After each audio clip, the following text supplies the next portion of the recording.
Your love is greater. Your love is stronger. Your love awakens, awakens, awakens me. Your love is greater. Your love is stronger. Your love awakens, awakens. We are going to go ahead and get started. If you guys want to come on over here and grab a seat.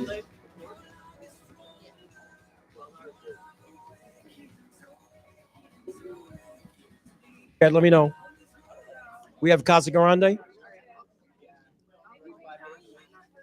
Hello, hello, hello, and welcome to the Tuesday Night Huddle Up.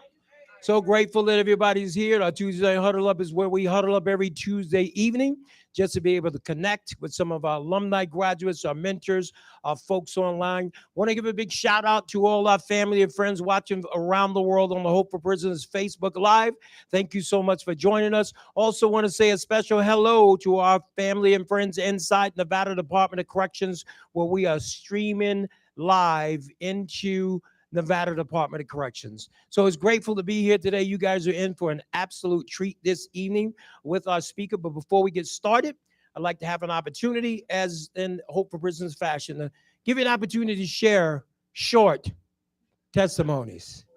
If something has happened in your life magnificent that you want to share, that's the way we encourage each other. You know, the Bible says that we overcome by the blood of the Lamb and the word of our testimony. So this is an opportunity for you. If you've gotten a great job, if something miraculous has happened in your family, or anything that you like to share with us to encourage each other short, this is your opportunity to do that now. And I'm going to open that up to the men and women inside the Nevada Department of Corrections. Also, for those of you who are watching Facebook Live, Chad is monitoring the feed there. So make sure you drop those comments or questions that you might have in there. So questions going once, testimonies going twice. Drex, we know we can count on you. Did I say we were doing short test? I don't do short well. Rex Arthur. A short testimony? Yes, sir. Tell us something good. My wife lives in another state due to work, and she will be here Friday night. We've got 10 days while she's on vacation, and it'll be a blessing. Oh, that is so awesome, man. Good deal. Make sure you take your wife out somewhere nice to eat. And I'm hoping that I'm going to have an opportunity to meet her while she's here. You make sure that you bring her by. Okay, well, good deal. Who does not love Jerry Nuggets prime rib? Any other questions, comments, testimonies you'd like to share? Come on, I know you got a big testimony because Chad caught it on videotape. He put it on videotape, man. It went viral. And everybody was like, who's that tall, dark, and handsome guy? And I was like, leave him alone. Leave him alone. Hi, everybody. My name is Brian Hardiman. First and foremost, I got to thank God. Got to give it up to him. Tomorrow will be a whole year sober. Also, I got hired at a company called Big Fin, and before I had even got the job, I always told myself I was gonna get this certain position. And as of yesterday, I got certified for that position, and I got the position. Tell us the certification. So I'm certified in scissor lift, a boom lift, all terrain, heavy forklift, and forklift operations, and it's for a rigging position. So. Good deal, man. Congratulations, man. Man, that is so very awesome. Mr. Robinson, he said he got a short one. I know. That's why I kept saying short. I know. You kept looking at me like, don't do it. Don't do it. I got to tell you, I'm probably in coming into the family of Hope for Prisoners a little bit ago and going through the classes, probably hit a time in my life where it was, let's put it this way. I'll just say it shortly. I had more assets when I was 5 years old. So I basically had clothes on my body, and that's about it. And through my own choices. So I'm not blaming anybody. Still love God. But God had to get my attention to get me where he wanted me. He put me on the threshing floor. I know what that means now really well. I know what the wine press feels like, okay? But he's putting in a new skin. And the new skin is walking. If I walk and feeling any better right now, I think I'd be twins. Somebody shared that with me once. And it almost makes me nervous of how God has got his hand over my life. It makes me feel like I know that time is definitely short because he don't run this fast with me. That's what my patience is always like, Lord, come on, never late, but always on time. So I'm going to share with you the most touching thing that I think anybody's ever shared with me in my life. And it came from a girl that's my daughter's age. I come walking into a church that I was invited to.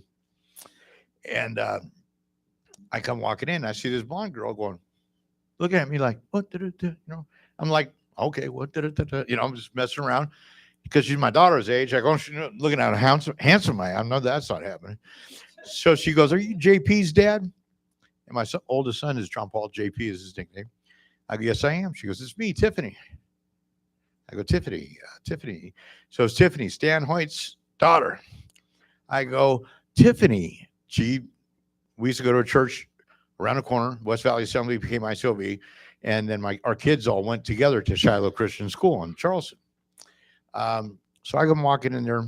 She gives me a word. She prays for me. The pastor prayed for me, gave me a word. His wife gave me a word. Craziness. So I can come back. How can it get any better? Devil tried to get me to go because a friend of mine took me. I'm getting along. Sorry. I see Sean's going, oh, JR, come on. Okay, I'll tighten it up. I'll tighten it up here. But so I'm walking in there and she introduces me to somebody at the altar. I went up for prayer. She goes, this is JR. He's a pastor from ICLV. Well, wait a minute. And I just got done telling my friend he's a pastor. And he is a pastor, but he didn't go to Bible school, you know.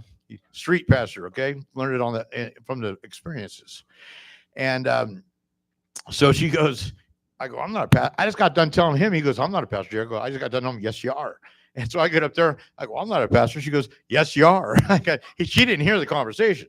She goes, you are always a pastor in my eyes because the words that you spoke over my life when I was a kid helped me get through the things that I went through in my life. And I remember those words and I chewed on those words. I have no idea what the words were she's talking about. But here's a kid saying that I spoke in her life and I never knew it. And God just shared that with me. And it just touched my heart, man. That's the best thing that anybody's ever said to me. So that's a highlight of my new walk, of my new life. So thank you, Jesus. All credit to him. I love this man right here. His family. I catch myself saying program. This ain't no program, man. This ain't no program. This is a family. You know, I've been around, I want to say, since the beginning when Mr. Ponder spoke this into creation, because I was standing right there when he did it. I thought he was a little crazy. I said, bro, aren't you on paper right now? Don't matter, Jared. This is what I'm doing. I said, okay, never talk about that again. I love this guy. Like, he's my brother. Love you, man. Love you too, man. Any other testimonies? Quick words. Come on up, LT. Yes, he is. LT. Good evening. My name's Anthony, and I just got to give a word to my man Julius here. Every morning, I wake up with an amazing, inspiring text message from him that gets my day going and motivates me to have an amazing day and be a better person. So I'm so thankful that God has placed him in my life, and we've built this relationship. And I promise one day I'm going to wake up before you and send you that message. John, he's on your schedule. I get messages at 3:30 in the morning. He sends that message and he's working out. So Julius, from my heart, thank you, brother. You make me a better person. You inspire me to be better every day. Thank you, bro. Thank you, sir. That is so good. Thank you. Any other questions? Any other testimonies? Anybody like to share before we take a deep dive up in here? Going once? Come on over. Aw. Tell us your name. You might stand over here so you can get in the camera. Tell us your name and what do you want to share with us? I'm Danny, and my name is, and I got a trophy from school. What'd you get a trophy for? From being good. Woo!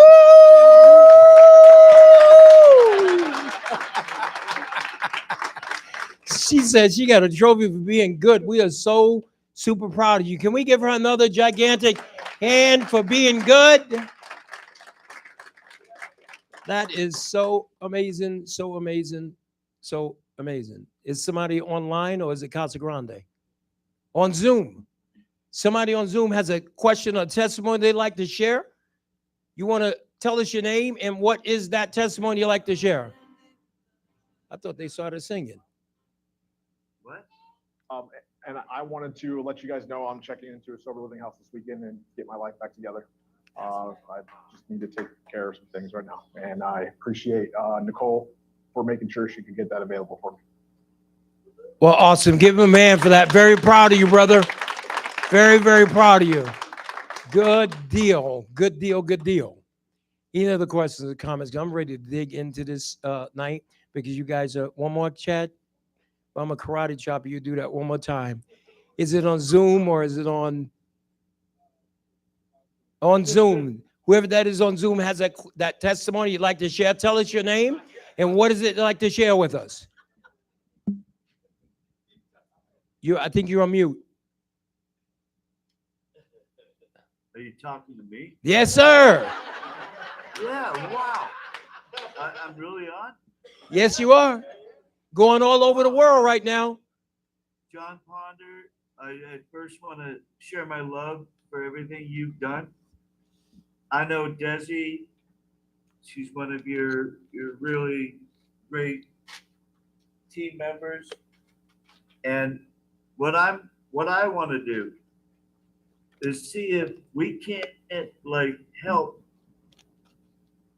Hope for Prisoners become Hope for a Home. So what we can create is a nonprofit breakoff, a cooperative that allows people that can learn trade skills. It's an electric vehicle living building institute. But you build 100 homes, you get a home. You learn a trade. Man, thank you so much for sharing. Give him a hand for that. We do have some very exciting things that are coming down the pipe, and they are so big that I can't even drop it in this room right now. My pastor, Jabin Chavez over at City Light Church, is going through this series right now, and it's called Dream Big, but Start Small. It's like dream big and start small. And Kay, the passage he came out of when Elijah kept telling the servant to go up there and look at the cloud, look at the cloud. There's nothing there, nothing there, nothing there, nothing there. And then he went back up the seventh time and he says, man, there's a cloud the size of a man's hand. Right. And it just really encouraged me to take a look at some things that, I was expecting, but I thought what God was saying to me, go back and look again. Go back and look again. Sometimes you have those dreams, right? And they seem like they're not going through. You got to keep coming back, going back and looking again. So we'll save that up for another night because I'm really, really excited to introduce you to our speaker today, who has been with the Hope for Prisoners family literally 4 years. She has been an incredible trainer for us. I'm going to share with you her bio, and then I'm going to turn it over to her. I'm talking about my dear friend, the rock star, awesome trainer, and you'll know why I'm calling her that after you hear her speak. We're talking about Stacy Burrell. Stacy Burrell joined the training industry in 2012, bringing more than 10 years experience developing leaders in the Las Vegas community. After a 12-year tenure working with children and families in the nonprofit sector, she redirected her leadership skills towards entrepreneurship in 2018. Embracing the core values of service, commitment, and trust, she founded the Motivational Institute, TMI, in 2019, a company that currently provides education and training for personal and professional growth. TMI works closely with incarcerated men and women in the Clark County Detention Center and youth from juvenile justice entities in Las Vegas, as well as a variety of professional educators. Her philosophy that is that of Joe Dispenza: the best way to have the life that you want is to create it. Her mission is simple: become more valuable to the world and help others to do the same. If you guys will please put your hands together for our guest speaker tonight at the Hope for Prisoners Huddle Up, Miss Stacy Burrell.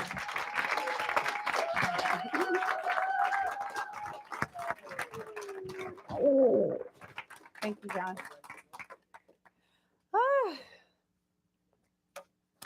Wow. Thank you, Jon. John 15:5 says, I am the vine and you are the branches. If a man remains in me and I in him, he will bear much fruit. Apart from me, you can do nothing. If anyone does not remain in me, he is like a branch that is thrown away and withers. I believe that God cannot use us to fulfill his purpose when we have departed from him and when we have separated ourselves from him. I am a member of Victory Missionary Baptist Church, and our former pastor, Pastor Robert E. Fowler Senior, Dr. Robert E. Fowler Sr., if you get that right, he passed away a few years back, and we were very close. And actually, I think he was on the advisory board for Hope for Prisoners. And I loved listening to his messages. And I remember whenever he would start a sermon, the first thing that he would say is giving honor to God, right? Who is the head of my life. And I've done that when I spoke at other events and even some of the trainings that I've offered. And I feel like in the past, I just kind of said it because it was a clever play on words. And I didn't really live it. Like it wasn't an action. But now when I stand before you today, I'm proud to say, emotional, that God is the head of my life. There is absolutely nothing that I do without God. Everything that I do, right? I reach out to God first. And so there's so many people that I want to thank, but I do want to start off just by thanking all of you that are here today for supporting Hope for Prisoners, for supporting one another, because that's something that each and every one of us need, no matter where we come from and no matter what our background is, we need each other. We were designed, God designed us for a connection. You know, in the Bible, he said, man should not be alone. And look at us all here today, gathering and supporting one another. So I want to thank you for being here and supporting this mission. I also want to thank everybody who's out there viewing virtually. I want to thank God, you know, obviously for all the opportunities I have and even for the closed doors, because I've had several of those. And I'm sure you all have experienced that too. And what I learned to do, and I learned this from T.D. Jakes, is he said, learn to thank God for closed doors. Because there is a door that's open for you. And you can't get to that unless this one closes. And so I learned to celebrate the no's and just to trust God throughout the process of my life. I want to thank my parents. I would not be who I am today without my parents, who loved and supported me. My father is here. I'm a daddy's girl.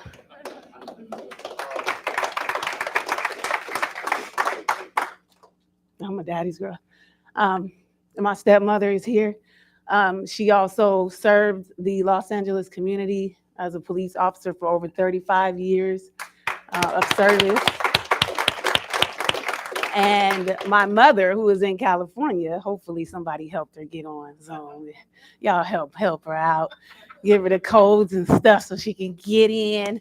Mom, I love you. My mom is like Olivia Pope. That's what she reminds me of. Because whenever I have problems in my life, she's like the fixer. You know, she's like, come on, let me help you work through this. Let me tell you what you need to do first and second and this and that. And I love that my mom always makes me feel like there's hope, no matter what situation I go through. And I think she was just born with that gift of just being optimistic, right? And looking at the glass half full. I have two sisters. So I have my sister, Alex, my baby sister, and then I have my twin sister, Tracy. Many of you know her, my identical twin, who is my bestie. You know, I've spent the majority of my life with her. That's my twin flame. And I love her so much. And it's funny because John was like, oh, we getting ready to take a deep dive, because he already know we're going deep.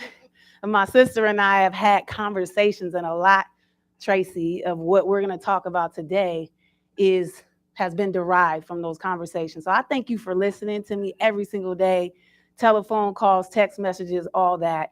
And we're the weird people that we used to talk about when we were younger. And a lot of the times I'll mention things, and I'll mention some philosophies here, some spiritual ones, religious ones. And my dad is so funny because he's like, oh, y'all talking about that hocus pocus stuff. And I'm like, oh, it's not, it's science. And we'll talk a little bit about what that means. But I want to give my sister a t-shirt that says, I'm not a witch, I'm a scientist. Because we really do dive deep. I really love her. My kids are watching. So I have 2 children. My son Dallas is 13, and my daughter Savannah just turned 10. She had a week-long birthday. And I love both of you. Do your homework, brush your teeth, and all that stuff. But remember, there's absolutely nothing that you can't do. And I'm going to take this from Will Smith, where he said, don't let anybody tell you that there's nothing that you can't do. Not even me, not even your dad. And I also want to thank Burrell, who is my kid's father, is my ex-husband, and who is a close friend of mine, is really my backbone. There's been a lot of support for me throughout a lot of years, and that's a whole nother training. If we want to talk about relationships, yes, me and Kay, we've already chopped it up. We can go there. But I think one of the things that I have learned to develop with Burrell, which is my ex-husband and my kid's father, is a level of respect. And love is great. Liking somebody is great. Respecting them is even better for me. I believe that we have a level of respect, and I appreciate that. I really, really do. So I want to thank Jon Ponder for giving me this opportunity to be here and to speak. I want to thank everybody at Hope for Prisoners, all the staff, because I get to see what goes on behind the scenes, and it takes a lot. You know, there's so much that happens that people just don't see, and you all are the backbone, you know, of this work. Specifically, I want to shout out Marche, Carolyn, and Geetha, who have really been advocates for me and the work that I do. When I'm going crazy and excited and trying to get movement, they help me out, and I really love them for that. I want to thank all the mentors with this organization, because again, that is the glue as well, and the volunteers and the people who just show up to give, because that's the only way that we can expand the work, is that all of us come in and try to do our part, no matter how big or small, no matter what that work or that action looks like. And I want to thank, lastly, my mentors, because mentors need mentors too. And like DP would say, people helping people. So one of them is here. We got MJ in the house. What's up, MJ? Marjorie Jones. That's a classy woman right there. I'm telling you. You look up class in the dictionary, there she is. I love Marjorie. I love her heart. I love her spirit. And I love that you push me not to settle, because I've done that before. And she's told me a couple of times, like, you're selling yourself short. So let me just plug this a little bit. Like, I see your value, and I want you to see it too. And I love you for that, Marjorie. I also want to thank Barbara Lupe. Many of you know her. She's also a trainer here, Hope for Prisoners. Barbara Lupe shared her platform with me. So that's the reason why I can come in and teach during the workshop week. And she teaches a segment called Seeing Yourself Differently. And the reason I got that opportunity is because I basically stalked her and sat around and hung around her trainings. And I'm like, I just love her. Like, I want to be like her. And one day she was like, why don't you help me out with a few things? And I started helping her out, and then she started teaching me this and that and gave me opportunities. And, you know, it's a tough industry. Most people don't share their knowledge with other people just freely. And she did that. She trusted me with that. And she's the reason why I'm able to do those workshop trainings. And of course, with Jon support as well. So thank you so much, Barbara, for doing that. And then lastly, DP, all of y'all know DP, Jon Ponder's brother, right? Who also runs DP's Corner on Friday night virtually, in case you want a double dose. Tonight and Tuesday night also. He also started a business for himself called Dinner is Served. So anybody looking for catering needs. And who has the seasoning? Let's show of hands. Okay, listen, it's the best all-purpose seasoning on the planet. Get you some. Go on and get you some. That's my guy right there. And so I want to thank DP. And I want to thank everybody out there at Casa Grande. Soon I will be up in there doing some work with you, right? We're working on that. And I also want to give a shout out to everybody that's on Facebook, Zoom, Live, and all of that. Interact, get in the chat box, dialogue. When you hear me give a scripture or a quote or anything like that, type it into the chat box, because that helps everybody else get that information as well. And it's basically like you're an extension of me. We want you all to feel like you're here as well. So thank you for joining us. All right, so the first thing I want to do is have everybody stand up, okay? I'm going to have you stand up. And the title of this message tonight is Creating the Life That You Want. Creating the life that you want. I know some people got the pads, paper, and you can use your cell phone if you need to take notes later. It's all good because I will be dropping some nuggets. But the first thing I want to do is share with you a ritual. It's something that I do every single morning. And I actually got this from Oprah Winfrey and Mel Robbins. And it's a combination of two things that they do. So basically, Oprah said, when you wake up in the morning and your feet touch the ground, you put your hands straight up in the sky. So you put your hands up and you're going to look up and say, thank you, God, 3 times. Thank you, God. Thank you, God. Thank you, God. Okay, perfect. So keep standing. And in the remaining of that 15 seconds, because that only takes a short amount of time, I want you to close your eyes. And I want you to close your eyes. And Mel Robbins said this. Do this every morning. Decide who you want to be today. Make a decision as to who you want to be today and see it clearly. Okay? And sit in this. This is called setting your intention. Don't worry about how it's going to go. Don't worry about how it's going to happen. You just have to see it, feel it, and experience it. And I want you to open your eyes.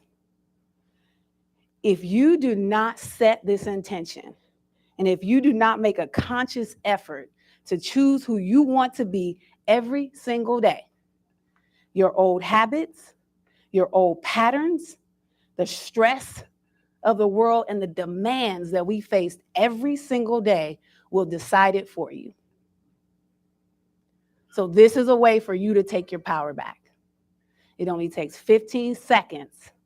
And I know you're going to think about this tomorrow as soon as your feet hit the ground. Look up, thank you, God, 3 times. Decide who you want to be every single day. All right, you can have a seat. Thank you for doing that. Now, in the morning when you get up, it's going to feel a little awkward to do something that you haven't done before because it's new. And that's why it's important to continue skills, developing skills every single day. This is a great quote to write down, and I'm going to give you a lot of them. Repetition is the mother of skill. Repetition is the mother of skill.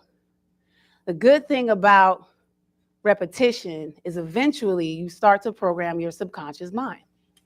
And the great thing about it, do stuff even when you don't feel like it. But when you're consistent about doing it every single day, guess what? One day you're going to wake up and you won't even think about it. It won't take effort.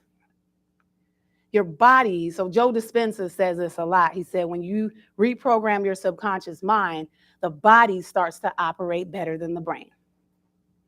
And that's what we want. Because I need my brain to be focusing on other things, right? There's lots of demands in the day. One less thing for me to have to think about. So it's like I'm creating a new operating system. Now, you already know we're going to dive deep. You can tell already, right? You can tell. When Jon asked me to speak, I have been thinking about this for the last 162 hours straight. I have so much content and so much information. I literally wrote a book. And then I called my friend who happens to be a publisher and said, I think I got an outline for my book. Yeah, so, oh yeah. All right.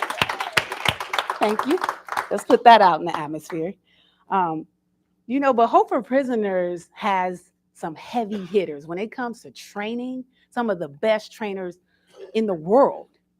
And I come alongside those trainers. You got Greg Ketter, you got Vernon Fox, Barbara Lupe, Kelly. I mean, it's a short list, but it's a strong list. And sometimes when I'm trying to get in, I feel like, so I played basketball in high school and in college. We can laugh about that, Daddy. Those days are over. But I played basketball, and I was okay. I didn't think I was that great. I was good enough to get by. And I remember sitting on the bench and wanting to get in the game. So that's what this kind of feels like sometimes with me at Hope for Prisoners. Like I'm sitting here on the bench, I'm making random noises, trying to get the coach's attention, standing up, stretching for no reason at all, trying to get eye contact, like, you want me in? It's my time. Finally get that eye contact, like, all right, come on in, get subbed in the game. First play of the game, fast break, wide open layup, air ball. I know.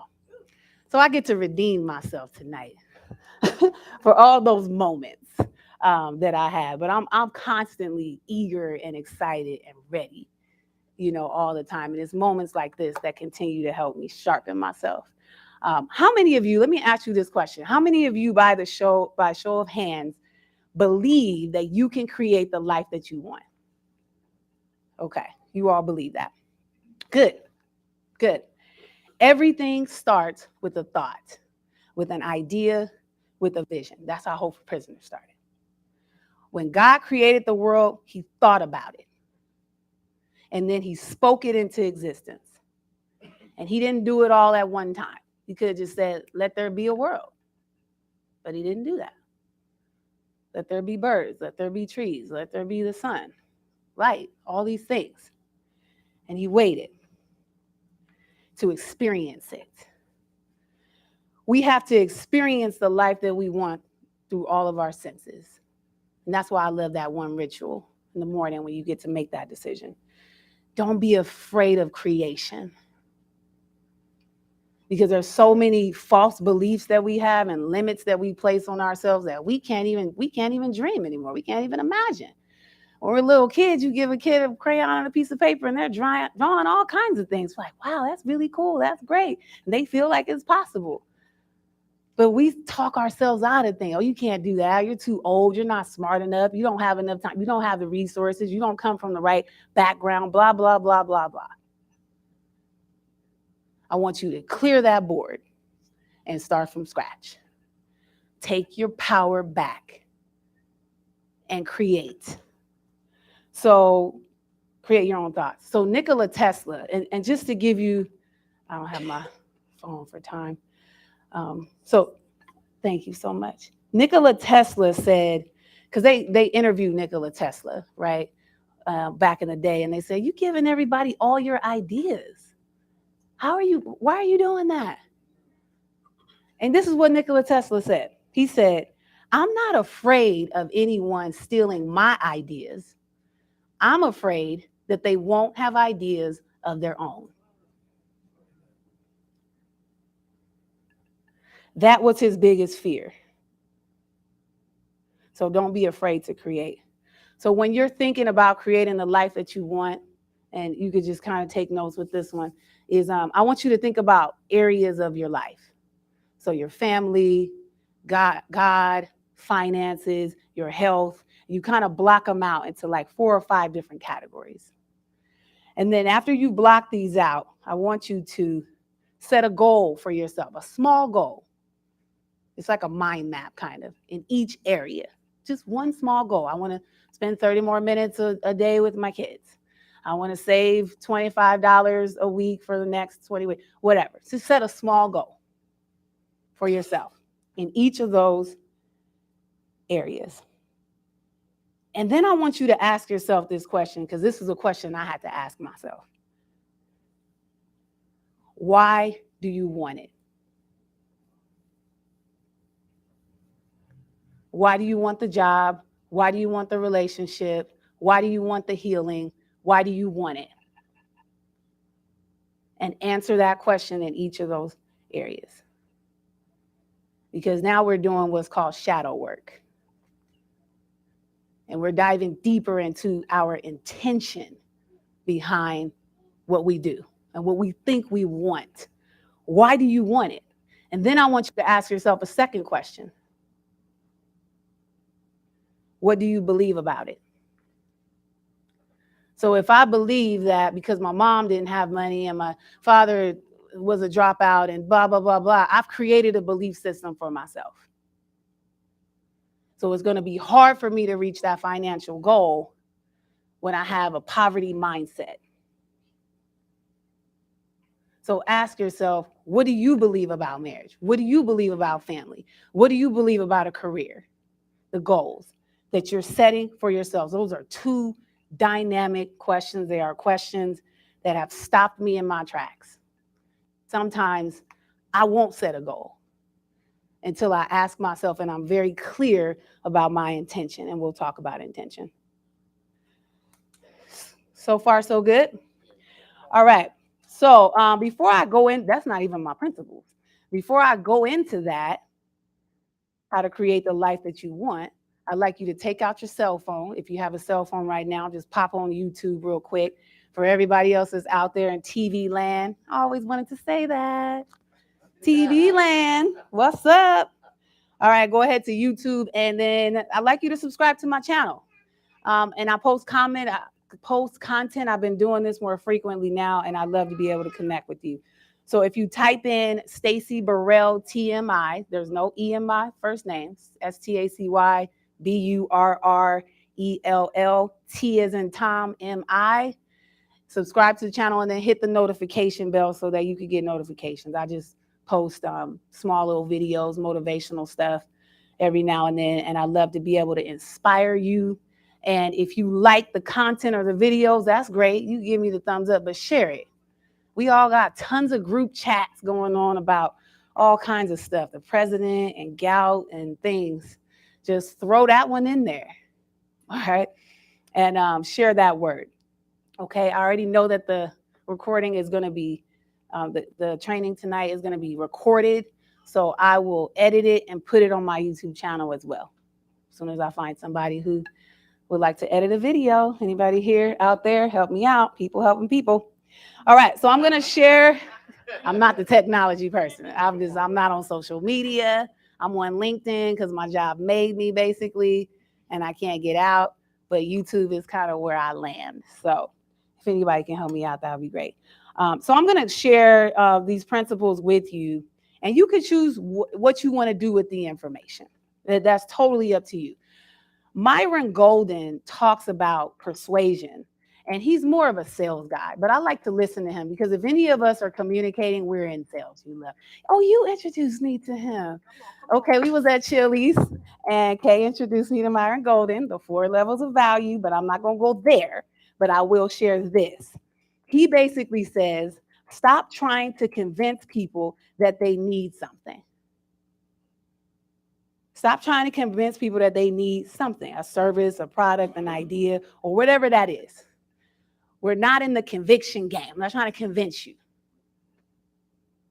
He said, help people understand or imagine a life without it.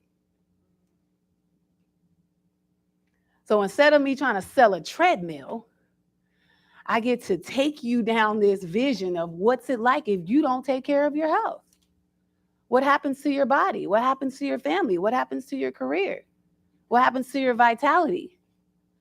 Right? What happens to your energy? What happens to your confidence? What happens to your relationship? All that. And you're like, how much is the treadmill? Go on and give it to me. Sign me up right now. He said, help people understand that. He said, doing that helps people understand the value of the product, and the product will sell itself. So that's basically how I designed this curriculum tonight. It's not a sell for me, right? I want you to think about what would life be if I didn't do these things. And maybe those are the things that inspire us to take more action. All right, so let's dive into it. The first principle that I want to share in order to create a life that we want is we have to change parts of our identity. And how is our identity developed? It's developed through thoughts, feelings, words, beliefs, and actions. Jon talks about this in the leadership workshop. All those things are going to lead to character. We don't have to change all of our identity. Because at first I said, change your identity. I'm like, parts. There's some parts that's cool. We're going to keep those parts. But identity starts in the mind. It's what you choose to believe about yourself. I love this quote, and it's one of my favorites by Abraham Hicks, and she says, a belief is a thought that you keep thinking. A belief is just a practice thought. It's just a thought that you continue to think a lot. It's a thought that you think over and over and over. It's practice. When we have negative beliefs about ourselves, we will have negative beliefs about the world. And we see ourselves as we see the world. The second point is we should know our worth. Know our worth. That means we got to find out who we are. And then once we find out who we are, show up as that person. Don't be afraid to. As Brene Brown would say, be brave. in this. Matter of fact, I have a quote from Brene Brown that I want to read. And she said, anybody like Brene Brown? Oh, okay, all right, I see you. So Brene Brown says, don't walk through the world looking for evidence that you don't belong, because you'll always find it. She said, don't walk through the world looking for evidence that you're not enough, because you'll always find it. Our worth and our belonging are not negotiated with other people. That's deep. So we have to be honest with ourselves, and that takes courage, and we have the courage to do it. But I want you to think about where your identity comes from, and I don't have time to take this real deep dive that I want to, but I'm just going to say this real quick. A lot of us, our identity starts in the womb. So when our mother, how many of you are born from a woman? Is everybody up in here? All right, cool. We got something in common, right? So when mom's pregnant with you, that's a gestational period for 40 weeks, if you're lucky. And during that time, we form what's called an attachment. And so I'm also trauma informed, and I teach that. We work with foster and adoptive youth that have experienced trauma, and we talk about how to heal those broken attachments. But the first relationship that we have is with our mother. Whether your mother was with you your whole life or whether she pieced out at the hospital, it does not matter. If she carried you in her womb and delivered you, that's your first relationship outside of God. And you form an attachment with her in the womb. So when mom's eating well, taking care of herself, having good relationships, it teaches you about yourself. You develop a sense of worth because someone's taking care of you. Somebody's meeting your needs. But if mom isn't nurturing herself and her body and her spirit, or if the pregnancy is unwanted, there's a lot of research behind that. They don't want the baby at all. Those kinds of things are also translated to the baby, and the baby starts to form that identity of unworthiness in the womb. And what happens is the baby grows up and starts to develop relationships and wonders, why am I struggling in these relationships? Because you're still looking to fulfill a need that was not met here. And every relationship stems from a broken attachment. That's a deep dive. Okay, and I'm doing my own work. And it doesn't matter whether you had parents that were with you, because I was like, my parents were good. I took the test. I was like, I'm good. I know my attachments are straight. I got good attachments, A's, right, on all of that. Take the test. Doesn't matter, right? Your parents did everything that they needed to do for you. You could still be missing something that's showing up in your life right now. So one thing that you can do is take a test called the Adult Attachment Inventory. It's also called AAI. And when you get this information, I don't want you to blame yourself. You know, I want you to blame your history. And then forgive anybody involved in that. Because again, we want to maintain our power. And it also helps us create a culture of honor where we can honor the fact that maybe everybody's doing their best and did their best. And that's the best way to sit with this. But the information, that in itself for me has been transformative to where I was like, I'm going to just sit down, God. I'm going to sit and learn about my attachment and wait on these other things. Okay, next point here. In order to create the life that we want, we have to take care of our body. Marjorie, I learned a lot from you, and watch how you take care of yourself. I love it. But we have to fuel our body. What good is it for us to create the life that we want and we can't operate well in it? We don't feel good. That's kind of useless. I've had more health challenges in this last year than I've had in my entire life. I really haven't had any health problems this last year. And when I tell you I've been in some valleys, I've been there. I'm actually having surgery in 2 weeks. Okay, I've been there. So what I want to tell you is just leave you with a couple of quick things here. Go to the doctor, okay? Get your blood work and all this stuff done. Check your oral hygiene, so go to the dentist. And you also want to check the gut, because many illnesses in our bodies start from oral health diseases that you might not even know about. And these diseases that can come from that are diabetes, heart disease, stroke, and other forms of cancer. Did you all know that? Okay. So if you have children, that means take them to the dentist, get their teeth checked out, make sure they don't have tooth decay or any of that, because that can go through the body and create illness in the body. I know because I had a major bacterial infection, because I had a root canal that fractured, and I feel like I almost died, basically. All the blood in my body was infected. And I go to the dentist every 3-4 months. I'm there. But he missed it because I needed to see a specialist. So if any of you have had crowns, root canals, major work, you need to see a specialist at least once or twice a week, because they can detect what a dentist can't. And I'm gonna get off that soapbox. All right, next point here, gut health. Gut health affects every single part of your body. It helps you process nutrients. It also helps you fight disease. If you have not been feeling well, a lot of people I've heard have been saying that, like, I just don't feel well. I just don't feel like myself. I want you to know this. Gut health has a profound effect on your brain. It's connected to the brain. More than 90% of the serotonin that's in our body comes from the gut. That's pretty much all of it. So if your gut's not healthy, you will be depressed. There's a big correlation between mental health and digestive health. And if people knew that, maybe they could find an alternate approach to dealing with how you feel. Dentist, orthodontist, check. So you're like, what can I do about the gut health? Prebiotic, probiotic. It will help you balance the bacteria in your body. It will also help you fight inflammation, which causes diseases like diabetes, cancer, and all these other things. The body's too inflamed. Okay, prebiotic, probiotic, best $25 you ever spent. Trust me, I know. Yes. Eat right, exercise, blah, blah, blah, all that, Focus on what you can do more of today. My dad was really good about this when we were growing up, because he made things easy, like small. Like, okay, I don't feel like going to the gym and exercising. Do 10 push-ups, do 5 jumping jacks, stretch. Right? Take a couple of walks around. Take a break from the computer. Your mental health and your physical health are connected. It's not about losing weight. We have to exercise in order to keep everything functioning properly.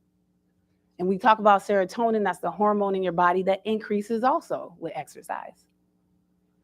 Focus on what you can do more of. And just remember, the spirit needs food too. How many of you read some form of religious book or some principles like every single day? Okay, very good. Keep feeding your spirit. Whether it's the Bible, the Tao Te Ching, you picked up some audio versions. Like, I'm all about honoring where you're at. I have my belief, you have yours. Feed your spirit every single day. Meditate. Quiet your mind. And when I was teaching inside 2J, one of the guys said, meditation isn't like sitting down Indian style with a candle and incense necessarily, right? You could be meditating right now in this moment.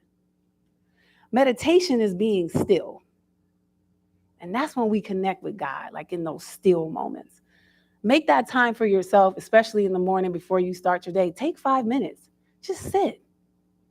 Don't think about anything. Don't check your phone. Don't check your email, nothing. Just sit in the stillness and allow yourself to connect with God. That's what I feel like meditation is a connection to the higher power. You can also spend more time in nature. I know it's hot and it's a desert, but get out there. Put your feet in the grass. Get some sunlight. Get some fresh air. Find water somewhere. I don't know, it's a river or spring. You might have to drive up to Mount Charleston. But recent studies have shown that nature provides relief for health issues like heart disease, depression, cancer, anxiety, and attention disorders. Which is why a lot of children, my nephew was diagnosed with autism, and he wants to ground a lot. He wants to get out in nature. That's actually the way that he heals. And that's the way that we heal ourselves too. And then the last point under this little topic here is we got to raise our vibration. Anybody heard that? I see head nods, right? Raise Your vibration. If you want to look up a vibrational scale, please look that up. And what it'll show you on this vibrational scale is it's like rainbow colors. And at the top of the scale, the highest level of vibration is enlightenment. So people like Jesus Christ and Buddha were at the highest level of a vibrational scale. We're not going to get there, but that's okay. We can reach for it. At the lowest level of this vibrational scale are guilt and shame, are the lowest. Fear and pride. When you're in guilt, shame, fear, and pride, you are in a state of suffering. Just suffering, not even in survival mode. As you move up that vibrational ladder, you get higher, you get into different levels and modes. But that is a state of suffering. And that is a state that we don't want to be in. The highest levels of vibration under enlightenment, and we hear this in the Bible all the time, no surprise, love, peace, joy. Highest level of vibration. So everything that I talk about tonight, I know we took that dive into health and the body and all that, but that contributes to your vibrational level. You can't reach love, peace, joy, and all of that if you're sick on the inside and you're not taking care of yourself properly. We cannot operate in the gift that God has given us if we don't take care of the temple. So we must do that. In order to create the life that we want, how am I on time? Thank you. I got to 7:30? I'm good. Okay, we good? In order to create the life that we want, here we go. Choose your relationships wisely, with intention. So let's start with friends. One of my favorite albums is Baduizm. Anybody like Erykah Badu? Baduizm? I want to know. I should give you my mic, okay? 5 minutes? What? Lord, no. Okay. Okay, so, dang. I thought I had till 7:30. No? Okay. Can they email me Q&A? I mean, God, dog. All right. Okay. Dang. Okay, so let me ask you this. Nah, dang. John, you're messing me up. I need 30 more minutes. I wrote a book for this. Okay. Dang. All right, relationships. Let me just go quick with it. I got more stuff. Y'all, I'm gonna record this and put it on YouTube. Relationships. We don't receive what we want, we receive what we are. We don't attract what we want, we attract what we are. And if you attract something outside of what you are, you can't keep it. You got to fight it tooth and nail to keep it. And people will tell me all the time, why is this relationship so hard? Because it's not yours. It don't belong to you. Caroline Mice says that people are off the path when they live a life that doesn't belong to them. That relationship doesn't belong to you. That's why you can't keep it. I want you to think about listening to Pastor Teray's message on YouTube. It's called 5 Keys to Identifying Your Soulmate. And I'm going to just hit you with these 5 keys, but you look it up and listen to it. It's so good. You need chemistry. I'm talking about romantic relationships, because I had to skip the other stuff. Romantic relationships, you need these 5 things. This is what he's saying. Chemistry, connection, wholeness, divine confirmation. We need a word from God, and purpose. God is all about purpose. If we don't have those 5 things, we should not be entertaining a relationship. Because what's going to happen is it will be a codependent relationship. Meaning I'm operating 50% and you're going to bring that other 50. And then once you step out, or I step out, it's an incomplete. I'm lost. I'm empty, right? And that's the opposite of what God wants. God wants us to be full, so our cup can be running over. So we have something to give to someone else, and we're not draining them dry trying to get everything for ourselves. Pastor Teray Roberts. The 5 are chemistry, connection, wholeness, divine confirmation, and purpose. Go on YouTube and watch it. So 1 hour it's a transformational video. Just watch it, okay? 5 keys to identifying your soulmate. The next principle is develop more skills. So we don't get paid for time, we get paid for value. That came from Jim Rohn. Love Jim. And it's all about developing skill in the things that we do. I can't share my talent versus skill story. Dang, all right, where am I? Okay, another principle, be grateful, keep the faith, right? And if you feel like you're not being grateful, write a gratitude list. Sit down and say, you know, what's 10 things that I'm grateful for? Or what's 5 things that I'm grateful for? And write it down. And then have faith and believe that God is going to continue to supply you with more and more. Have that faith of a mustard seed. That's all you need. Reginald Sharp says, the greatest tragedy in life is to believe that God can only do what God has already done. That's the greatest tragedy in life, because God is bigger than that. And we make him small sometimes. Another principle is love yourself like your life depends on it. Get into worthiness, tap into Brene Brown, love her work, operate with intention and action, be deliberate and focused in everything that you do. I know you call Jon a little bit delusional, but when it comes to setting goals, we have to be a little crazy. We have to be a little bit delusional, right? There's nothing wrong with that, but we have to have that focus. And so I want to conclude here. Many of you want to change the world, and I'm with you on that. One of my favorite quotes is by Mother Teresa, and she said, if you want to change the world, go home and love your family. You already know it. That's not my end. I just want to share that. So go home and do the same. Creating the life that you want is easy, because guess what? You already have it. You have the foundation. All we have to do is make some changes and adjustments and line up with that thing. It's already there for you, waiting for you. You have the wisdom and the knowledge. Now it's time to apply it in your life today. So let me conclude with this. We have all been tested in the last couple years with the pandemic. It has really changed the world as we know it. The world will never be the same again. We've lost loved ones. We've lost friends, jobs, homes, relationships. It's like being in a storm. And we can be in a storm, in the middle of the storm, but just know that God's in that storm with you. You are never, ever alone. And when you're in the middle of that storm, you can be in it, but you don't have to be overtaken by it. That's what God's grace and love will do. He keeps you anchored.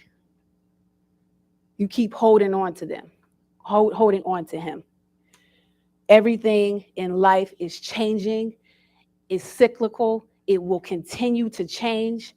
Everything changes except God. God never changes.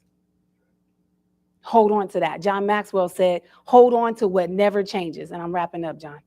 He said, hold on to what never changes. God's love for you. That's never going to change. God sees you, and he loves you, and he's there for you, and he cares about you. That's never going to change. So I'm going to leave you with this final story by Portia Nelson. And Wayne Dyer actually shared her story. This was the story of her life. And they said, Portia, can you share this story? But they only gave her a few index cards to do it. And she had a very full life. She lived a very rich life. And this is what she said. She said, chapter 1 of my life. I walk down the street. There is a deep hole in the sidewalk. I fall in. I'm lost. I'm helpless. It isn't my fault. And it takes me forever to get out. Chapter 2 of my life. I walk down the same street. There's a deep hole in the sidewalk. I pretend I don't see it. I fall in again. I can't believe I'm in the same place. But it isn't my fault. And it still takes a long time for me to get out. Chapter 3 of my life. I walk down the same street. There's a big hole in the sidewalk. I see it there. I still fall in. Guess what? It's a habit. My eyes are open. I know where I am. It is my fault. I get out immediately. Chapter 4 of my life. There is a deep hole in the sidewalk. I see it. I walk around it. chapter 5 of my life, finally, I walked down another street. You can create the life that you want, and I pray that you have what you desire. I pray that you have what you deserve. But you may have to walk down a different street. Thank you all. Can we?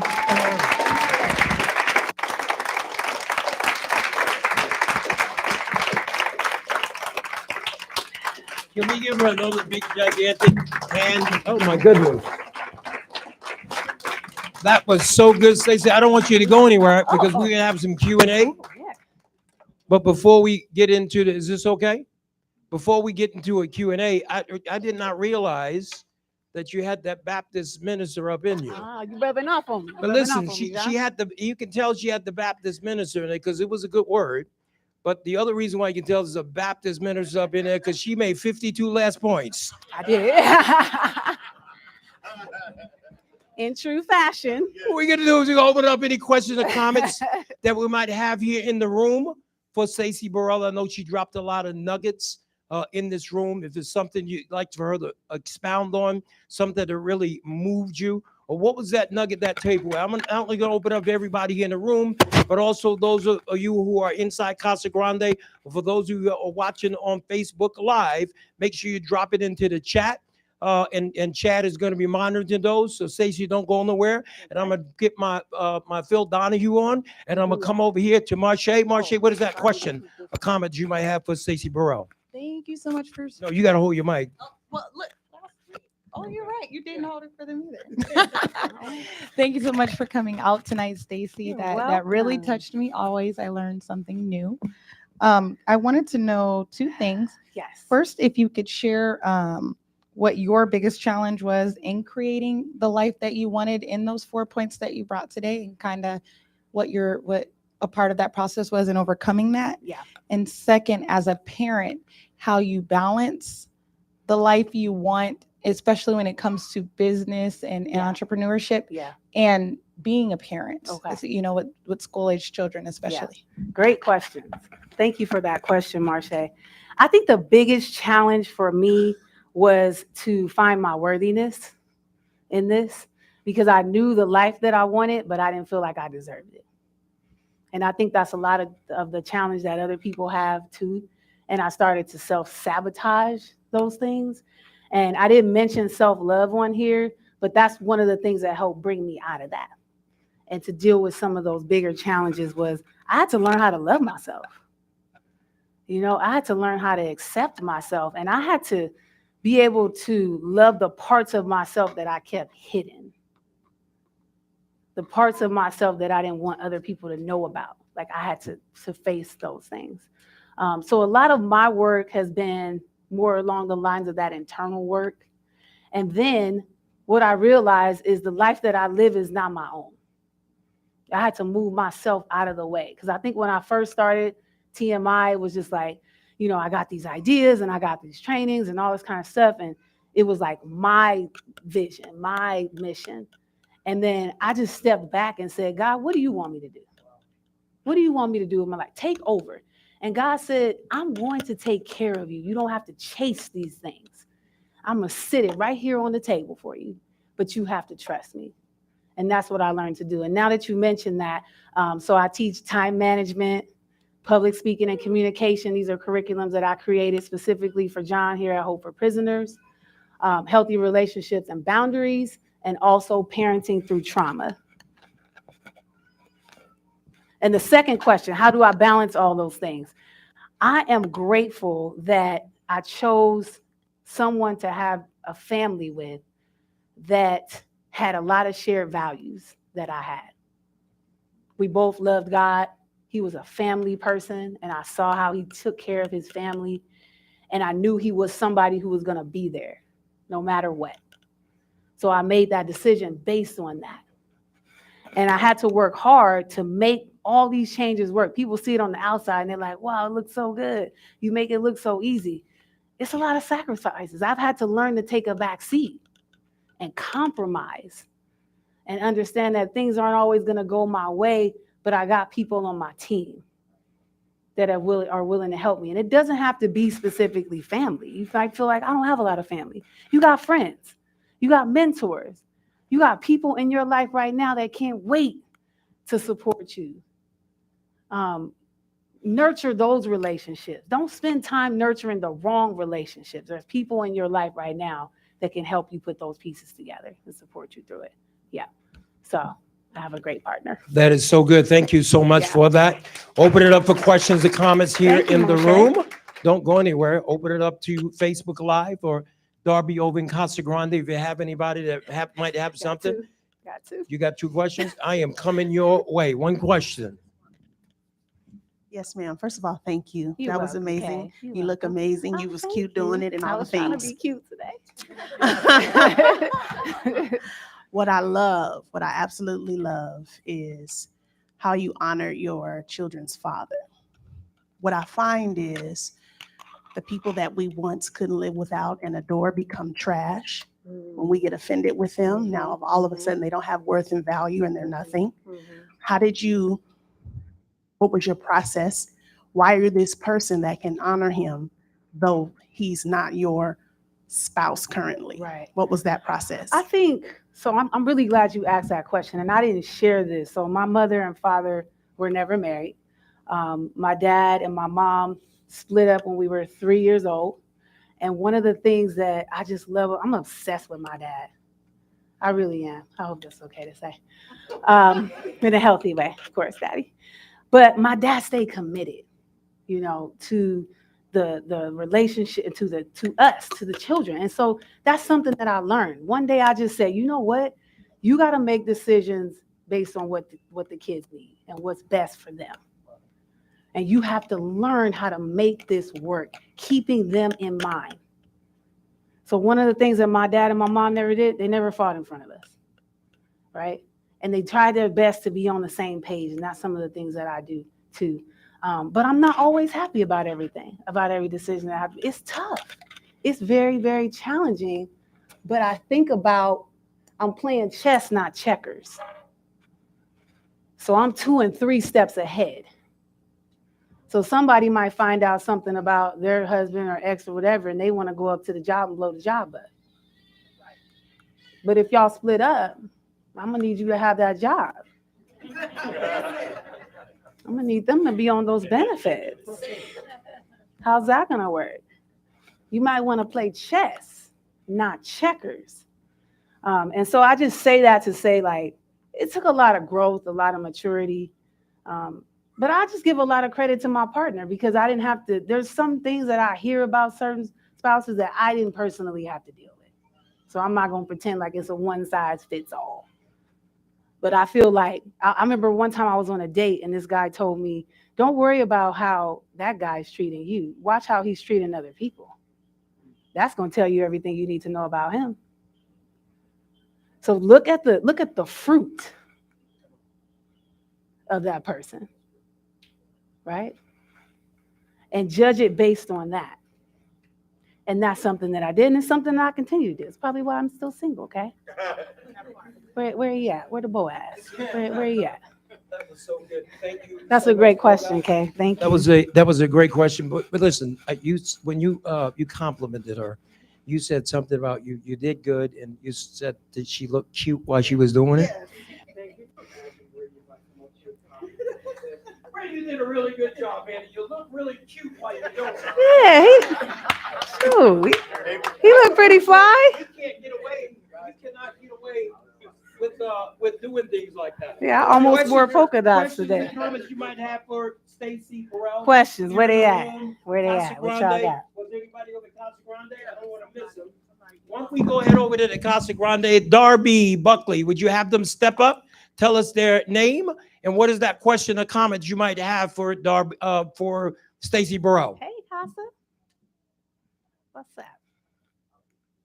Offer to take me off. There we go. Me? Yes, sir.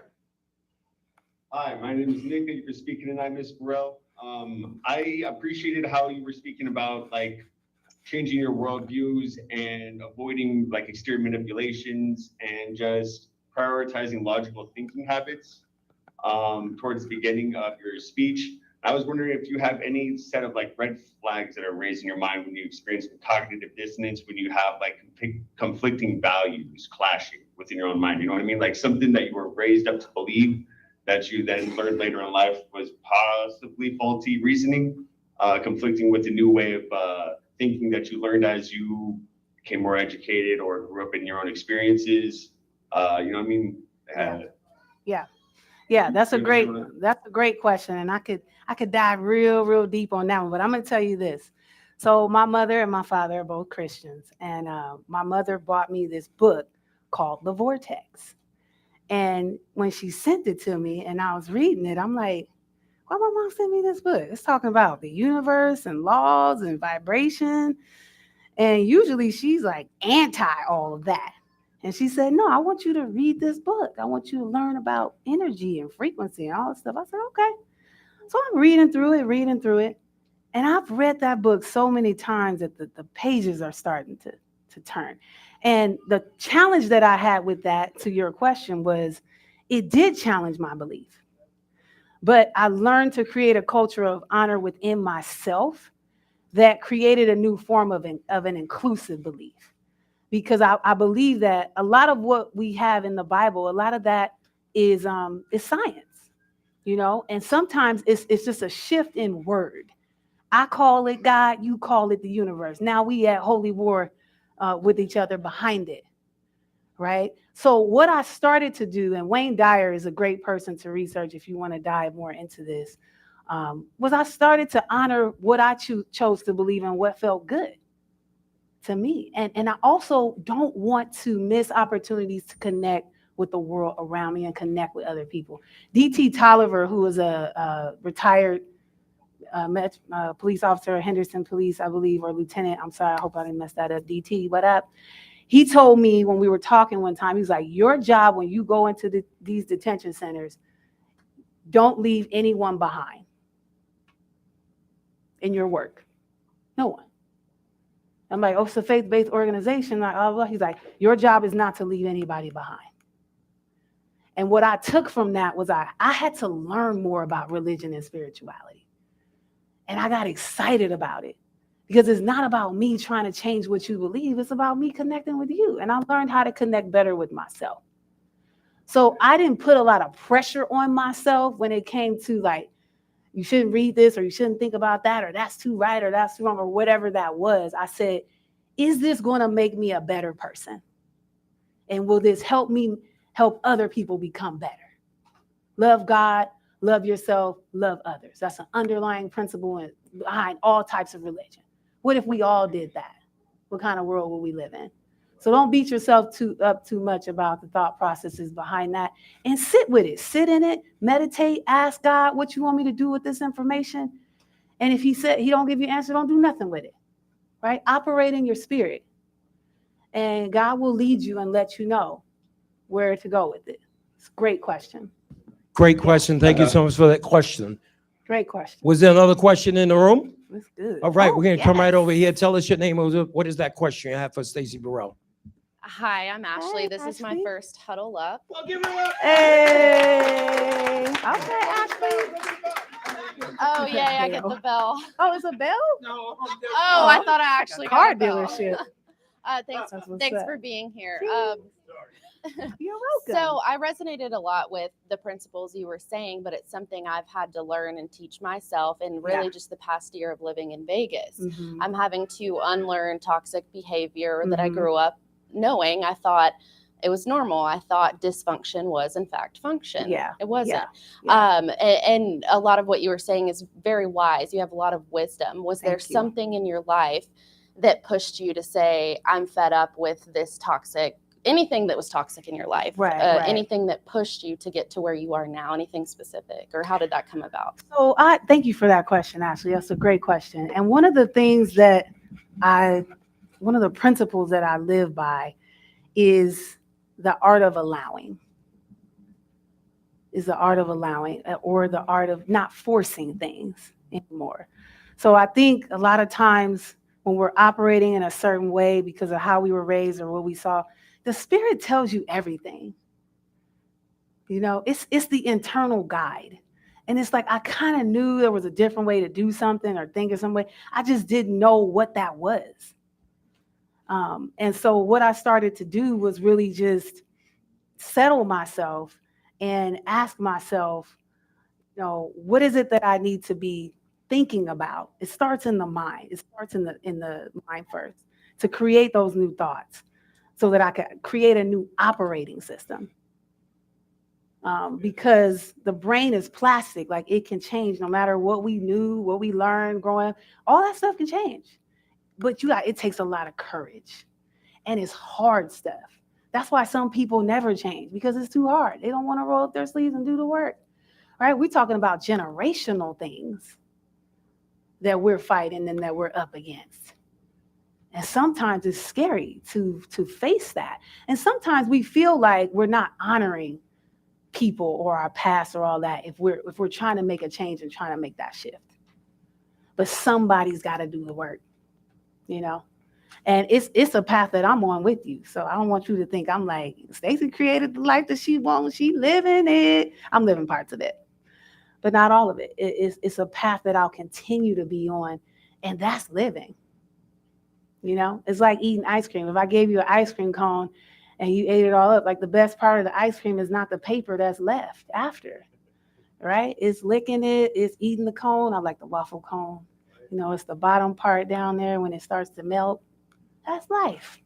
So that's what it's all about. It's this ebb and flow. I'm constantly looking to develop myself all the time, reading different books, listening to different sermons. And I ask myself, what did you eat today? Not physical food. What did you feed your mind today? John said he want to make money while he sleeps. Trying to heal my brain and stuff while I'm sleeping too. Reprogram my subconscious mind while I'm sleeping. And we can do that. Yeah. So ask yourself, how is the environment also supporting you? What are you listening to? Are you on social media all the time? Right? Are you listening to the right types of music, sermons, and all those kinds of things? That's what's really going to help us, because there's no manual, right? We just living life and doing the best that we can with it. Great question. Thank you so much. We had 2 more questions in here. I'm going to come over here and then come back over to you. What is that question or comment you might have for Stacy Burrell? Okay. My name is Lacey, and you just spoke. First of all, I'm so glad I came tonight because I could listen to you talk all day. Oh, thank you. And for the few of us that are here tonight that were in my graduating class, you spoke on change that you were making in your life with those cookies in your nightstand. And I just want to know how that was going. Oh, right. The cookies. Are they still there? I have not done anything with that. No, I haven't. One of the things that I will do is what we'll share with you is you want to develop a strong morning routine. And thank you for that. Morning routine, nighttime routine. Because how you end the day is how you're going to start the day. If you end the day in a bad emotional state, eating a bunch of crap, now your body can't heal itself while it's asleep like it's supposed to, you're going to wake up in that same state and complete that cycle. So one of the things that we want to do, the body's designed to heal itself while we're asleep. That's what it's designed to do. So if we stop eating 60 minutes to 90 minutes before we sleep, the body's already operating in healing mode and we're waking up fresh. It's like a detox. Another thing that I do is I will listen to certain frequencies, like a 432 megahertz. There's a lot of different frequencies you can listen to on YouTube that help you raise your vibration, that also help heal you from the inside out. You can do that while you sleep. I put it on in 30 minutes. My kids are asleep. They were listening to it right now. They'd be asleep already. Seriously, I put it on 30 minutes. Text me if you want that link. I'll send it to you. And you can listen to that while you're sleeping. Yeah. Other questions? Right over here, another question coming up to the bottom of the hour. I appreciate the message. You're welcome. And what I heard from this is that we all have to change. Yes. And if we don't change, we won't survive. We won't survive. Bless you. God bless you. Thank you so very, very much. Did you want to respond to that? Yes. Yeah, real quick. Thank you for that. God is good all the time, right? You got it on the hats. That's what I'm saying. It's so true. I want to share one thing with you. So Dallas, my son that's watching, is 13. I think he was like 7 years old at the time. And we were sitting around at the dinner table and he said, "Mommy, you know why the dinosaurs didn't survive?" And I'm like, I don't even believe in dinosaurs, but I don't know. He's like, they didn't survive because they didn't change. They didn't adapt to the climate and to the environment. So yes, in order for us to survive this life and live the life that God intended for us, we should be changing. Everything else is. Why aren't we? If you don't like what you're reaping, change what you're sowing. That's good. I heard it from a pastor. I don't know his name. It's not mine. But if you don't like the fruit, change the seed. We all have to change. And change is something I live every single day. And I look forward to it. I embrace change. Change is a good thing. Relationships should change. We should evolve. It's an evolution. I heard Michelle Obama talk about becoming. And she said that's what excites her, is about who she gets to become next. Like, what's the next chapter? There's always a next chapter. So we can get excited about it. Because the sidewalk is not going to go anyplace. No, it's not. Okay. That is so good. Guys, No, listen, it's we not. came up to the bottom of the hour. Can we give Stacy a big, gigantic round of applause? That was just so amazing. You know, your theme at the end here was change. The thing was transformation, right? And how we're all evolving, right? I grabbed a hold of a passage of scripture a long time ago when I was trying to change and transform my life, right? And it resonated deep in my spirit, right? It comes out of Romans chapter 12, verse 1 and 2, right? And it says that do not be conformed to the patterns of this world. Yep. Right? Do not be conformed to the patterns of this world. That word C-O-N, the root word derives from like the same meaning like of chili con carne. All it's con carne. Everything, you know, the can of chili con carne, Together. all mixed up in the can together. It says, do not be conformed to the patterns of this world. Okay. All mixed up together. But it says, be transformed by the renewing of your mind. You know, when I pick up the Bible, anytime I pick up the Bible, right, whether I'm reading one scripture or two, I always ask God to allow me to lean on your understanding of what is about to read. So it might be some other kind of self-help book, whatever the case be. I'm asking God to let me not lean on my understanding. Yes. Help me to understand this, what I'm reading, the way you need for me to understand it. You know, Stacy, one of the greatest privileges I have as we're on this transformation journey, right? As we're changing, because we're all evolving. One of the greatest compliments that people give me sometimes, I can stand up in front of thousands of people and be speaking, right? And then at the end of it, they come up to me and say, hey, Mr. Ponder, listen, if you didn't tell me you were in prison, I wouldn't have known. They come up to me, like, you mean you were gang affiliated? Oh my gosh, I would have never known. But I always smile at that, right? And you know what it reminds me of is anybody ever watch the cartoon, that thing, the Transformers? Yeah. Right? You see the Transformers, right? These are these robots, right? And they're rock'em sock'em robots, right? And then all of a sudden, when the thing transforms, it turns into a car. Right. But when it transforms into the car, there is nothing that you see that reflects it. It was ever a robot before, because it was transformed. That's the change. That's the thing that we shoot for. Amen. Amen. All right. All right. Well, Pastor. thank you guys so very, very much for coming out. I want to thank our friends over at Casa Grande. Those of you watching Facebook Live, we'll see you next Tuesday night. I don't want to miss the opportunity to plug you of our next graduation. Everybody say September 16th. It's at 4:30 p.m. at the headquarters of the Las Vegas Metropolitan Police Department.